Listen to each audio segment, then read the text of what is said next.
ডেকচির মধ্যে তেল গরম করছে, তেল টকবক টকবক করতেছে, আমরা মাছ যেভাবে বাজি করে এভাবে তেল টকবক করতেছে। বাচ্চাগুলোর লইয়া বলতেছে এইটা ছেড়ে দেবো, এখনো বলা যায় ইমান ছেড়ে দেয়। এই জন্য আল্লাহ বলেন আমিনু কামা আমানান নাস, তোমরা ওই মানুষদের মতো ইমান আনো। এগুলো অনেক ব্যাখ্যা পাই। আপনি নিজে বলেন, আমি বক্তাও বলি, আপনিও বলেন, আমার বাচ্চাটারা যদি আমার সামনে আগুনে টকবকে তৈলের মধ্যে ছাইরা দেয়, আমি ঠিক থাকতে পারবো? আল্লাহ মাফ করুক, আমরা ইমান করছেন ঠিক থাকবো। আর আমরা ইমানের যে কোয়ালিটি, মাশাআল্লাহ, 5 টাকার এক কাপ রং সাকাশ ইমান বিক্রি করে। বাস্তব না বাস্তব? আমরারে আবার কিতা আগুন ফুরানি লাগবো, আগুন ফুরানি লাগবো 5 টাকার রং চা। এটার বাস্তবতা শুনেন।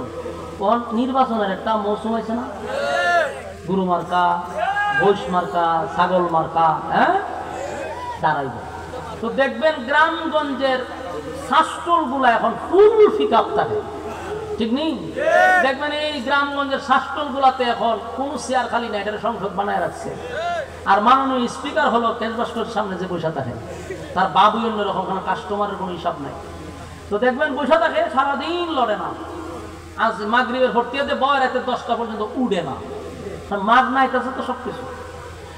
দেখবেন শাস্টলের ভিতরে গেছে গুরু মার্কা, গিয়া কয় আমি গুরু লিয়ে দাঁড়াইছি, ভালো আছেননি সবাই? এত ভালো। আপনারা কি সিদ্ধান্ত নিছেন? সিদ্ধান্ত হয়েছে না। তখন গুরু মার্কা কয়ে রে রং সামার মানে রং চা খাওয়াইছে। জিগায় কিতা সিদ্ধান্ত, কিতা সিদ্ধান্ত হয়েছে বলে কি গুড়া আপনারে দিব। গুরু মার্কা খুশি না বেজা? খুশি ছুড়ে সালামাল কি দিয়া গুরু মার্কা গেছে, কিন্তু হে উঠে না। কেন যে বইয়া রয়েছে সবটি উঠে না। মালিকও খুব খুশি যে মাশাআল্লাহ গুরু আইতেছে, ছাগল আইতেছে, সবুতি আইতেছে, অসুবিধা নেই। কাস্টমার উঠতেছে না। কিছুক্ষণ পর আইছে আপনার ছাগল মার্কা, আয়া আবার সালামাল কি দিছে, কয় আপনারা সিদ্ধান্ত কি তা কখনো হয়েছে না। আগেরটা সময় কি কইছে, মানে সিদ্ধান্ত হয়ে গেছে, দেওয়া হলাইছে, এখন আবার হয়েছে না। এখন ছাগল মার্কা চিন্তা করলো রং ঠকেছে, এখন দুধ দিতে মারছে, দুধ চা খাইয়া হয় সিদ্ধান্ত কি তা সিদ্ধান্ত পুরা ফাঁকা, আমরা গুড় দিলাম না। ছাগল মার্কায় বেমাইতে বেমাইতে খুশি হইয়া সালামাল কি দিয়ে গেছে না। কিছুক্ষণ পরে তো বৈশ মার্কা আইছে, আয়া পরিস্থিতি বুঝতে পারলো যে রঙও গেছে, দুধও গেছে, এখন কফি মারতেই মারছে। কফি কিতারে সিদ্ধান্ত কি তাকে সব বনাস খার গেছে, সবাই জীবনে কফি মারছে না, আপনি কফি মারছে, সুতরাং বুট আপনারই দিন। বলুন তো দেখি বুট কয়টা দিছে, কয়জন রে? এর ইমান আছে না গেছে? এর উপরে কি পাথর কম লাগবো, আগুনে পুরানি লাগবো, এমনি ইমান জায়গা। বাস্তব না বাস্তব? আমরা যে ইমান 5 টাকার কাছে ইমান বিক্রি করে দেয়, আমরা বুকের উপরে ভাতরও না হল লাগতো না, তেলে পুরানিও লাগতো না। এলে আল্লাহ কয় তোরা ইমান আন কার মতো? ওই সমস্ত মানুষদের মতো। আমিনু কামা আমানান নাস। ফেরাউন তার বাচ্চাগুলারে টকবকে তেলের মধ্যে একজন একজন করে ছাড়তেছে, মা তাকাইয়া তাকাইয়া দেখতেছে, কিন্তু একটা সেকেন্ডের জন্য মা দুর্বল হয় না। ফেরাউন বলে, এই মহিলা, আমার শাস্তি যে কত ভয়ঙ্কর তোর ধারণা নাই, তোর সবগুলি সন্তান আমি এখন তেলের মধ্যে ছেড়ে দিব। মহিলা কয় কোনো অসুবিধা নাই, আল্লাহর দেওয়া মাল আল্লাহর রাস্তায় কোরবানি করতেছি, বিন্দু পরিমাণ ভিতরে কোনো কষ্ট নাই। আমি শুধু দোয়া করি আল্লাহ যেন আমার ধৈর্য ধারণ করার ক্ষমতা দেয়। সুবহানাল্লাহ। ফেরাউন সব বাচ্চাগুলারে তেলে বাজি করছে, পুস্তক থেকে আটটি আলাদা হয়ে গেল মার সামনে। তারপরেও মা ইমানের উপরে অটল, চিৎকার দেয়া কোন সুবহানাল্লাহ। এই হলো ঈমান। এই জন্য আল্লাহ বলেন আমিনু কামা আমানান নাস, ওই মানুষদের মতো তোমরা ঈমান আনো রে। তারা ঈমান আইনা দেখায়া গেছে, ঈমানের পরীক্ষায় তারা উত্তীর্ণ হয়েছে। সব বাচ্চাগুলারে একে একে আগুনে ফলাইছে। এবার ফেরাউন না কয় মহিলা এখনো সিদ্ধান্ত নেই। মহিলা একটা তুতু মারছে, আমার কলিজার টুকরা সব বাচ্চাগুলারে আল্লাহর রাস্তায় দিয়া দিলাম, আর আমার বুঝিও ছেড়ে দিতাম। এবার মহিলারে আগুনে ফালাইব। মহিলা একটা আবদার করছে, ফেরাউন না রে, আমারে তো এখন তুই হত্যা করবি, আমি শাহাদাতের পেয়ালা নিব, অসুবিধা নাই, একটা শর্ত আছে। বলে কি? তুই যে সময় আমার সন্তান এবং আমার তেলেবাজি করবি, অসুবিধা নাই, কিন্তু আমার বাচ্চা সহ আমার সহ আড্ডি গুড্ডা একটা গর্তের ভিতরে রেখে দিবি, এক জায়গায় রেখে দিবি।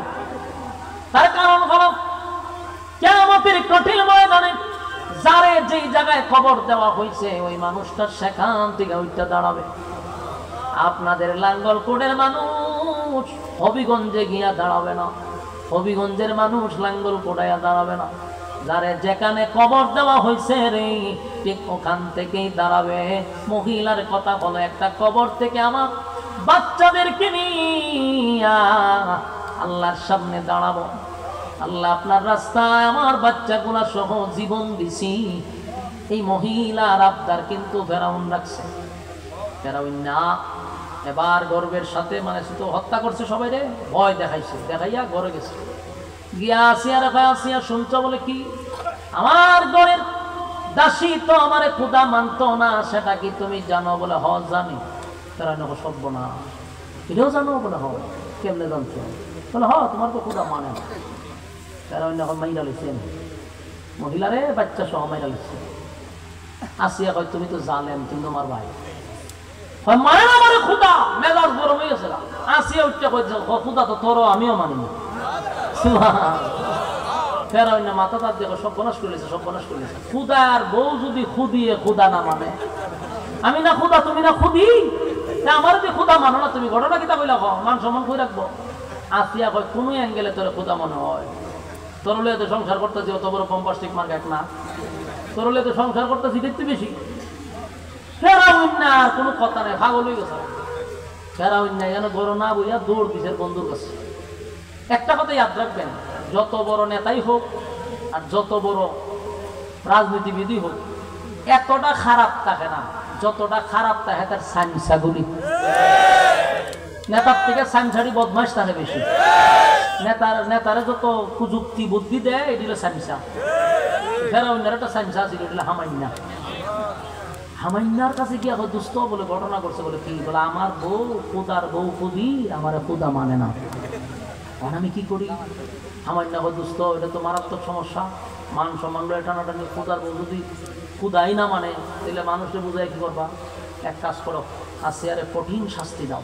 ওই দেখেন কি বুদ্ধি দিছে ফেরাউন। কিন্তু সাথে সাথে শাস্তি দেয় নাই, গেছে বন্ধুর লোকে বুঝতো, হে বুদ্ধি দিয়ে দিছে আসিয়ারে কঠিন কঠিন শাস্তি দিতে। ফেরাউন কি শাস্তি দিবে? আসিয়ারে মানুষের সামনে উলঙ্গ করে দিতে। চিন্তা করছেন, পৃথিবীর শ্রেষ্ঠ মহিলাদের মধ্যে একজন।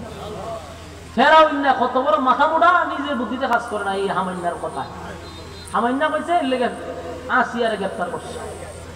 গ্রেপ্তার করে বলছে আসিয়া তুমি আমার বউ এখনো ভালো আছে, খুদা আমার মাইনা লাও।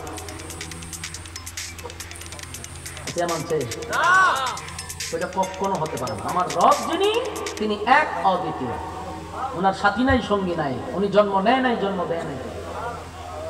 আমি সেই রবের ইবাদত করি, সেই রবের গোলামি করি। আমি পয়গম্বর মুসাকে নবী রাসূল হিসাবে মানি। ফেরাউন না হামাইন্নার কথা শুনি না, গরম বালুর মধ্যে আসিয়ারে শুয়াইছে। শুয়াইয়া এত মানুষের সামনে আসিয়ার ইজ্জত সে ধ্বংস করে দিচ্ছে, অলঙ্গ করে দিচ্ছে। আসিয়া একটা চিৎকার দিয়ে আসমানের দিকে তাকায় বলে, মালিক তোমার ঈমান রক্ষা করার জন্য এই ফেরাউন হাজার হাজার মানুষের সামনে আমার ইজ্জতটারে ধ্বংস করে দিল। আল্লাহ আমি বরদাস্ত করতে পারি না, এত মানুষের সামনে আমারে কামড়া করলো কি? আসিয়ার চোখের পানি গড়াইয়া গড়াইয়া পড়ে। ফেরাউন না দৌড়ায় গেছে, কে কয় আসিয়া কান্দোস্তা আমারে খোদা মানবি ছেড়ে দিবি। আসিয়া কয় রে খম্বক, তুই আমার এত মানুষের সামনে উলঙ্গ করলি, আমার ইজ্জত রে আমি বিসর্জন দিছি শুধু ঈমানের জন্য। ফেরাউন না কয় দোস্ত উলঙ্গ করলাম, আসিয়া তো আমার এখনো খোদা মানে না, আমি কি করব? হামাইন্না কয় দোস্ত আসিয়ারও পেরাক মারো। নাউজুবিল্লাহ। আসিয়ার হাতে পেরাক মারছে, কাঠের সঙ্গে আসিয়ার হাতে পেরাক মারছে, দুই হাতে দুই পেরাক, দুই পায়ে দুই পেরাক মারছে রে। এরপরও আসিয়া কালেমা ছাড়ে না। বারবার ফেরাউনে কয় আসিয়া এখনো সময় আছে রে, আমারে খোদা মান। আসিয়া কয় জীবন থাকতে তোরে খোদা মানব না। আবার দৌড়ায় গিয়া কয় হামাইন্না এখন পর্যন্ত আমার বউ আমারে খোদা মানে না। হামাইন্না কয় দোস্ত আসিয়ার শরীর থেকে বেলি দিয়া চামড়া গুলি সব তুলে ফেলো। নাউজুবিল্লাহ। আমার যুবক ভাইরা, আল্লাহ বলেন আমিনু কামা ইমান আনো ওই মানুষদের মতো আসিয়া ইমানের পরীক্ষা দিছে, ইমানের পরীক্ষা দিছে, ইমানের পরীক্ষা। হায় রে, আমরা মুসলমানের ঘর জন্ম নিয়া, বাপ দাদা মুসলমান, আমরা মুসলমান, কিন্তু 5 টাকার কাছে আমরা ইমানটা বিক্রি করি। কত সাহাবী ইমানের জন্য জীবন দিল, নবীর সাহাবীরাও ইমানের পরীক্ষা দিছে রে।